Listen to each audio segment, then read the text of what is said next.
এই জামাত যেখানে যেখানে লাগবে ওখানে ইসলাম ধ্বংস হয়ে যাবে। জামাত লাগছে আলিয়া মাদ্রাসার মধ্যে, আলিয়া। জামাত লাগছে ইত্তেহাদুল উম্মার মধ্যে, ইত্তেহাদুল উম্মা। জামাত লাগছে বিএনপির মধ্যে, বিএনপি।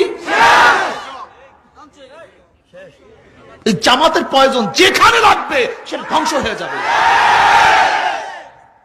যেখানে লাগুক ধ্বংস হয়ে যাবে।